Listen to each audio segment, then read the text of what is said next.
Sejam todos bem-vindas e bem-vindos ao Papo Desinformante, a nossa conversa semanal da equipe com informações confiáveis sobre desinformação.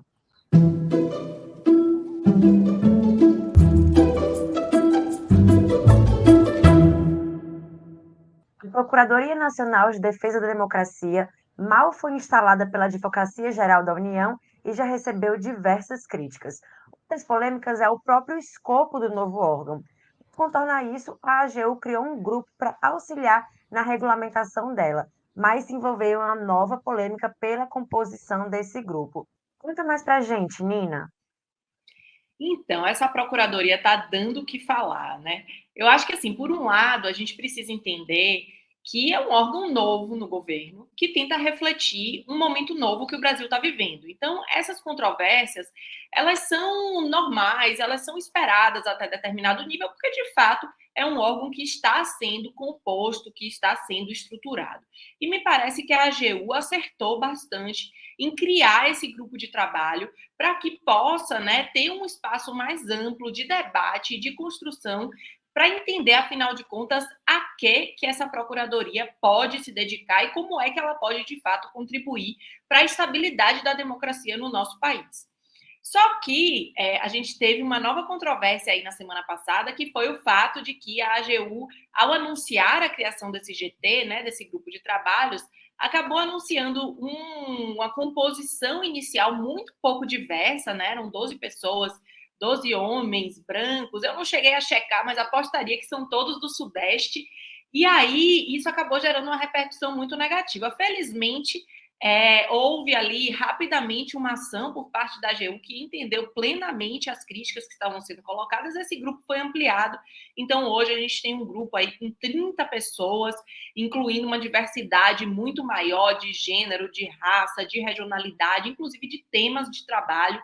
Então, eu acho que esse momento vai ser muito mais profícuo para discutir, afinal, o que essa procuradoria pode fazer pela nossa democracia. E aí, eu acho que é um escopo muito amplo, né, que está dentro dessa procuradoria, mas eu gostaria de elencar aqui alguns temas que eu acho que são essenciais, né, que justificam, digamos assim, a criação desse próprio órgão dentro do governo. O primeiro e mais óbvio é lidar com ataques antidemocráticos, como que a gente viu no dia 8 de janeiro. Né? Então, essas tentativas de atentar contra a democracia, de defender regimes que não são regimes democráticos, de tentar dar golpe e coisas desse tipo, precisam ser tratadas e endereçadas de forma adequada para que a gente não veja a repetição desse tipo de coisa. Então, esse me parece um ponto em que essa procuradoria pode ter um papel essencial dentro do governo. Um segundo ponto é a questão das políticas públicas, né? Como lidar com ataques mentirosos a políticas públicas que definitivamente não podem ser confundidos com críticas. As críticas às políticas públicas, ao governo, às pessoas, são absolutamente essenciais dentro da democracia. Mas a gente vê, por exemplo, para citar um caso, a diminuição do nível de vacinação que tem acontecido no Brasil e em outros países do mundo por causa de informações falsas que têm circulado em relação às próprias vacinas, a efeitos colaterais e coisas desse tipo. Então, esses efeitos que são muito nocivos sobre a população e sobre a vida das pessoas precisam ser tratados de uma maneira um pouco mais estruturada, de uma maneira um pouco mais conversada, dialogada, para que a gente consiga lidar com esse novo cenário informacional que a gente está vivendo. E aí eu acho que tem um terceiro ponto, que eu ainda não sei como vai ser tratado dentro dessa procuradoria, mas que me parece que seria relevante, que é o papel dos próprios representantes políticos. Né? A gente acabou de sair de uma era em que o presidente da República e outros representantes políticos eram os maiores disseminadores de desinformação.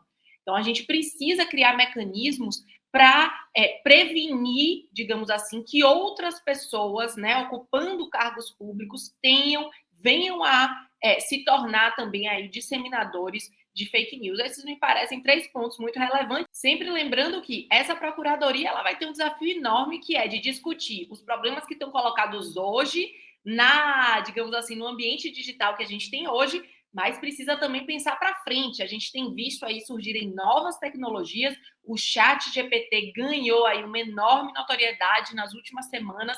A gente precisa entender o que essa tecnologia implica, como que ela afeta o cenário de desinformação, das políticas públicas, da defesa da democracia. Então, me parece que a Procuradoria vai ter aí um papel para o hoje, mas, sobretudo, para o amanhã. E a gente vai acompanhar bem de perto aqui no Desinformante esse desenrolar. Inclusive, em breve, vamos ter muito conteúdo aí sobre o chat GPT. Isso mesmo, se você ficou na dúvida e não entendeu muito bem o que é esse chat, fica ligado no Desinformante, que em breve a gente vai explicar direitinho como ele funciona. Mas uma coisa que a gente sabe, né, de fato a gente precisa dessas medidas mais enfáticas para combater a desinformação. Um recente estudo, inclusive, realizado pela Global Witness, mostrou que o Facebook seguiu permitindo propaganda violenta mesmo depois dos atos golpistas em Brasília no dia 8 de janeiro. Rodolfo, detalha pra gente como foi feito esse experimento, por favor. Oi, Liz. Oi, Nino. Oi, Matheus. Pois é, parece notícia velha, mas não é, porque esse experimento já tinha sido feito duas outras vezes no ano passado, com resultados semelhantes. Ou seja, a Global Witness, ela criou 16 anúncios que continham discurso de ódio, incitação à violência e questionamento ao processo eleitoral brasileiro. E desses 16, 14 foram aprovados pela plataforma, somente 2 foram barrados. Né? Isso mostra que ainda há essa falha no processamento da própria plataforma do Facebook para conseguir não permitir que anúncios com esse teor sejam pulados e disseminados. Uma agravante muito séria é que esse experimento foi feito, como a Alice mencionou, depois dos atos golpistas do dia 8 de janeiro. Ou seja, quando já havia muito mais atenção e já tínhamos visto assim cenas absurdas em Brasília, que a gente esperaria que haveria mais cuidado ainda das plataformas, principalmente acionando os protocolos contra esses tipos de manifestações, que sempre foi uma demanda aí da sociedade civil organizada em relação a isso. É engraçado que, como foi dito, assim, esse mesmo experimento foi feito na plataforma do YouTube. E dos 16 experimentos, o YouTube não aprovou nenhum. Ou seja, mostra que há sim a possibilidade de identificação e de brecagem e de não permitir que esses tipos de anúncios circulem. Né? É claro que a Meta foi ouvida e ela respondeu que a amostragem é muito pequena, né, para conseguir mostrar alguma falha no seu sistema e que ela vem constantemente aprimorando seus mecanismos, etc. Bom, como eu disse, parece notícia velha, mas não é, mas isso demonstra que ainda falta muita coisa a ser feita para aprimorar os mecanismos das plataformas digitais, para que a gente tenha um ambiente mais seguro e também a gente não seja esse palco de disseminação de discurso de ódio, incitação à violência e quebra do Estado democrático de direito. Contigo, Liz. Obrigada, Rodolfo. E outra plataforma que deu o que falar nessa semana foi o TikTok. Uma reportagem da revista Forbes revelou que alguns funcionários da plataforma têm a possibilidade de impulsionar vídeos da sua própria escolha, né, para que eles tenham um maior alcance na rede. Matheus, como funciona essa ferramenta e quais são as implicações dela?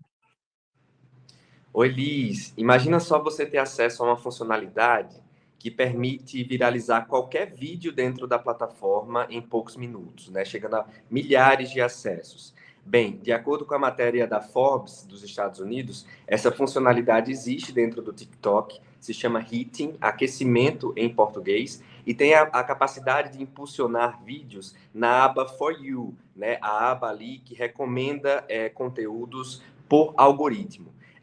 Essa prática de impulsionar conteúdos até existe em outras plataformas, mas no caso do Facebook, do Twitter, elas fazem isso justificando, né, nos casos que acontecem, elas justificam essas ações, como aconteceu ali na pandemia, quando precisaram impulsionar conteúdos relacionados à Covid-19. No caso do TikTok, além de não justificarem os conteúdos impulsionados, de acordo com a matéria, essa prática era utilizada para cortejar marcas e influenciadores, né? O famoso mimo que o pessoal chama na internet. E além disso, os funcionários que tinham acesso a essa funcionalidade não tinham parâmetros dados pela própria empresa, causando alguns incidentes, né? Alguns funcionários, inclusive, impulsionando vídeos de parentes, vídeos chegando aí a 3 milhões de visualizações. Em resposta, o TikTok afirmou que essa é uma funcionalidade restrita a pouquíssimos funcionários e que só 0,002% dos conteúdos impulsionados pela empresa chegam na aba For You dos usuários. O TikTok ele está passando por um momento muito delicado nos Estados Unidos, porque justamente desde o final do ano passado, tanto os governos estaduais quanto também o poder legislativo dos Estados Unidos está tentando banir o aplicativo dos dispositivos governamentais, né?